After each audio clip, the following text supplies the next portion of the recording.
Hello, അസ്സലാമു അലൈക്കും. Sound ഇല്ല കേട്ടോ,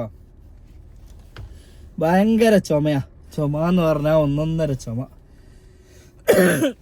നമ്മളെ സംബന്ധിച്ചിടത്തോളം സൗണ്ട് പോലാണല്ലോ കാര്യങ്ങളൊക്കെ. അതായത് ഇപ്പോൾ വീഡിയോ എടുക്കാനായാലും കല്യാണത്തിൻ്റെ കാര്യങ്ങളായാലും ഒക്കെ നമുക്ക് സൗണ്ട് വേണമല്ലോ. അപ്പോൾ അതിൻ്റെ രീതിയിലുള്ള ഡോക്ടറെ കാണിച്ചു തരാൻ പറഞ്ഞു 2-3 ആഴ്ചയൊക്കെ പിടിക്കും ഇത് മാറുവാൻ. ഇപ്പോൾ ഒരു വൈറൽ ചുമയാണെന്നൊക്കെയാണ്. എന്താ പറയണ്ടേ മക്കളെ, നമ്മൾ ബാവേൻ്റെ ബർത്ത്ഡേയോ വെഡിങ് ആനിവേഴ്സറിയോ അതുപോലെ തന്നെ ഗിഫ്റ്റ് കിട്ടുന്നയോ ഒക്കെ നമ്മൾ വീഡിയോ ഒക്കെ എടുത്ത് അതിന് ശേഷം ഞാളെല്ലാം പറഞ്ഞു സൈഡായിപ്പോയി. മിന്നു ഇതെല്ലാം പറയുന്നത് കണ്ണേറായിക്കുന്നാ, എന്തിനാ ഇത്രയും കുറേ ഗിഫ്റ്റ് കിട്ടി കുറേ ഇതായി എന്നൊക്കെ ചോദിച്ച് ഭയങ്കര എല്ലാവരും നല്ല പറഞ്ഞാലും ബാധിക്കൂല. എല്ലാവരും സൈഡായി പോയിക്ക്. വാവക്ക് സുഖമില്ല, മിന്നുവിന് സുഖമില്ല, ജമീൽ താക്ക് സുഖമില്ല, എനക്ക് സുഖമില്ല. മൊത്തം ഒരു സൈഡായി പോയ പോലെ. കണ്ണേറോ എന്തോ അത്. പിന്നെ ഞാൻ പൊതുവേ ഒരു കാര്യം പറയാം, പൊതുവേ ആയിട്ടുള്ള കുറച്ച് കാര്യങ്ങൾ. അതായത് പിന്നെ ഇപ്പോൾ ഒരാളെന്നോട് വിളിച്ച് പറഞ്ഞതിൻ്റെ അടിസ്ഥാനത്തിൽ ഇങ്ങനെ ചിന്തിച്ച് നോക്കിയപ്പോൾ അതൊന്ന് പറയാൻ തോന്നിയിട്ട് പറയാണ് കേട്ടോ. മാഷാ അല്ലാ ഹംസേ, എനിക്കെല്ലാം എന്ത് സുഖമാണ്, നല്ല ഭാര്യ, ഇപ്പം ഇതാ കാറെടുത്ത് ഇതാ പോരേണ്ട, ഇത് ഇപ്പം കുഞ്ഞനായി, അൽഹംദുലില്ലാ എല്ലാം ആയില്ലേ, സുഖമായില്ലേ. അപ്പം ഞാനിങ്ങനെ ചിന്തിച്ച് നോക്കി, അൽഹംദുലില്ലാ എല്ലാം ആയി, സുഖമാണ്. പക്ഷെ ഞാൻ ഇങ്ങനെ ചിന്തിച്ച് നോക്കിയപ്പോൾ ഈ പറഞ്ഞ ആളെ അല്ലെങ്കിൽ ഇങ്ങനെ വിചാരിക്കുന്ന ആളെക്കാട്ടും ചെറിയവരാ ഞങ്ങളെ. പക്ഷെ അൽഹംദുലില്ലാ ഞങ്ങളതിൽ ഹാപ്പിയാണ് കേട്ടോ.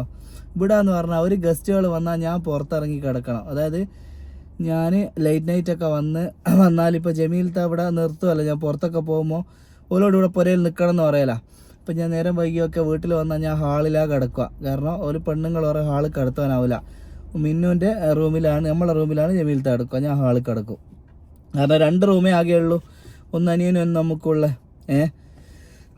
അപ്പോൾ ഞാൻ നിൽക്കുന്ന നേരം ജമീലത്തെ ഇവിടെ വെക്കൂല, അവിടെ ഞാൻ റൂമിൽ കിടക്കും. അങ്ങനെയൊക്കെയാണ്. അത്ര പോലും പറയാം, ഒരു എക്സ്ട്രാ റൂം പോലും നമുക്കില്ല. പക്ഷേ നോ പ്രോബ്ലം കേട്ടോ, അതിലൊന്നും വിഷയമൊന്നുമില്ല. ആയാലും നമുക്ക് എടുക്കുകയെല്ലാം ചെയ്യാം. എന്നിട്ടും പിന്നെ നമ്മളെക്കാട്ടും വലിയ വീടുള്ളവർ ഇങ്ങനത്തെ കുറച്ച് വാക്കുകളാണ് പറയാം. രണ്ടാമത്തത് കാറ് എന്ന് പറഞ്ഞാൽ ഈ കാറ് റെഡി ക്യാഷ് വീശി ഇറക്കിയതൊന്നുമല്ല. നമ്മൾ ആദ്യത്തെ കാറ് കൊടുത്തിട്ട് അതിൽ നിന്ന് കിട്ടിയ ഡൗൺ പേയ്മെൻറ്റ് അടച്ച് അങ്ങനെ പിന്നെ EMI എടുത്ത വണ്ടിയല്ലേ. ഇപ്പോൾ പിന്നെ ആർക്കും എടുത്തൂടെ, ഇങ്ങൾക്കും എടുത്തൂടെ. നമുക്ക് ജോലി ചെയ്തിട്ട് ആ EMI അടക്കാനുള്ള കോൺഫിഡൻസ് ഉണ്ടെന്നുള്ള നമുക്ക് എടുക്കാം. നമുക്ക് ഇപ്പം ഞാൻ ഈ യൂട്യൂബൊന്നും ഇല്ലാത്ത കാലത്തോ ഞാൻ പൈസ ഉണ്ടാക്കി എങ്ങനെ, അതായത് നമുക്ക് പഠിച്ച ബുദ്ധിയാന്ന് നമ്മൾ ചിന്തിക്കുക എന്താണ് എനിക്ക് ചെയ്യാൻ പറ്റുക എന്നുള്ളത്. അങ്ങനെ ഒരു ദിവസം ഒരാളുടെ കീഴിൽ പണിയെടുക്കുക എന്നല്ല, നമുക്ക് പല കാര്യങ്ങളും ചിന്തിച്ചിട്ട് പലതും ചെയ്യാം. റോഡ് സൈഡിലിരുന്ന് ചായ വെക്കുക, ഞാൻ BCom വരെ പഠിച്ചതല്ല, ഞാൻ ഭയങ്കര സംഭവമല്ല, ഞാൻ ചായ നിൽക്കില്ല. ബീച്ചിൽ പോയിട്ട് ചായ വെക്കാൻ പോയിക്ക്, ആക്രി വെക്കാൻ പോയിക്ക്, ഡ്രസ്സ് വെക്കാൻ പോയിക്ക്, സൊമാറ്റോ ഇടാൻ പോയിക്ക്, എല്ലാം കൊണ്ട് ഞാൻ കളിച്ചിട്ട് 1000-1500 മുകളിൽ ഞാൻ അതിൻ്റെ മുമ്പേ ഉണ്ടാക്കലുണ്ട്.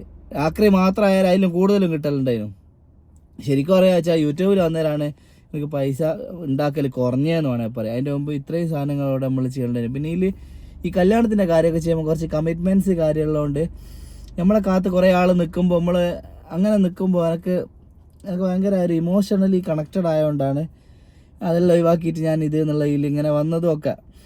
അപ്പോൾ നമ്മൾ വേറൊരാളുടെ സൗഭാഗ്യങ്ങൾ പിന്നെ കണ്ട് ഇതാകുമ്പോൾ നമുക്കതിനേക്കാൾ സൗഭാഗ്യം ഉണ്ട് എന്നുള്ളത് പലരും മറന്നു പോവാണ്. മാഷാ അല്ലാ ഓൻ്റെ ഒരു യോഗ അല്ലേ എന്ന് പറയുമ്പോൾ നമ്മളെ യോഗ അതിനേക്കാട്ടും വലുതാണല്ലോ എന്ന് നമ്മൾ ചിന്തിക്കുന്നില്ല. ഈ യോഗയല്ലേ എന്ന് പറയുന്നത് വെച്ചാൽ ഇപ്പോൾ ഒരു കണ്ണേറായിട്ട് നമുക്ക് ഭവിച്ചുകൂടായികയൊന്നും ഇല്ലല്ലോ. ഞാൻ കുറച്ച് കാലത്തേക്ക് ഫാമിലി വ്ളോഗിൽ മീൻസ് മിന്നും കുഞ്ഞും ഉണ്ടാവില്ല, അവർക്കും എന്തോ ഒരു അടങ്ങാറ് എന്നൊക്കെ. അത് നമ്മളെ വീഡിയോ കാണുന്ന നമ്മളെ സ്നേഹിക്കുന്ന ആൾക്കാരൊന്നും മോശം പറഞ്ഞല്ല കേട്ടോ. നമ്മളൊരു സിറ്റുവേഷൻ നമ്മൾ മനസ്സിലാക്കുന്നവർക്കറിയായിരിക്കും. അപ്പോൾ കുറച്ച് കുഞ്ഞിനെ ഒന്നും കാണിക്കില്ല, ഓനിക്കൊക്കെ എന്തെല്ലോ ബുദ്ധിമുട്ടൊക്കെ ഉണ്ട്. അതൊക്കെ ആ സ്ഥിതി.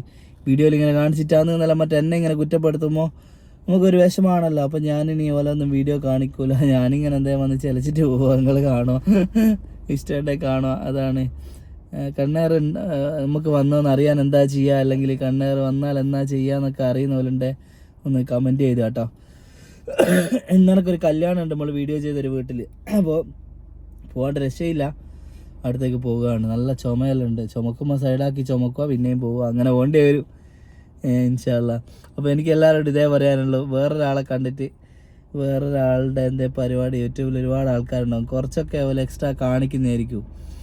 നമ്മളെന്ന് പറഞ്ഞാൽ പറയത്തക്ക ഒരു വലിയ രീതിയിലും അല്ല കഴിച്ചത്. കുടുംബക്കാരെല്ലാം വിളിച്ചൊരു ഫുഡും കൊടുത്തിന് ഒരുപാട് ഗിഫ്റ്റ് എന്നെല്ലാം പറഞ്ഞു. ആ ഗിഫ്റ്റൊക്കെ സാധാ ഗിഫ്റ്റ് എന്തോ ഭയങ്കര അങ്ങനെയല്ലേ, തന്നോലെ കുറ്റം പറയല്ല കേട്ടോ, ആൾക്കാർ മനസ്സിലാക്കാൻ വേണ്ടി പറയാം. അതൊരുപാട് പോലെ തോന്നുന്നതാണ്. അപ്പോൾ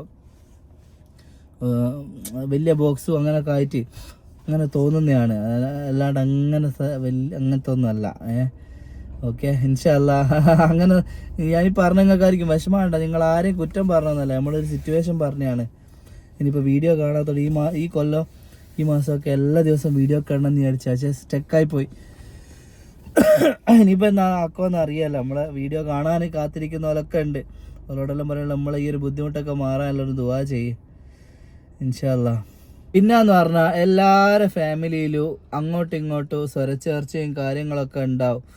ഞങ്ങൾ ലോകത്തെ ഒരു പ്രശ്നമില്ലാത്ത ദമ്പതികളൊന്നുമല്ല.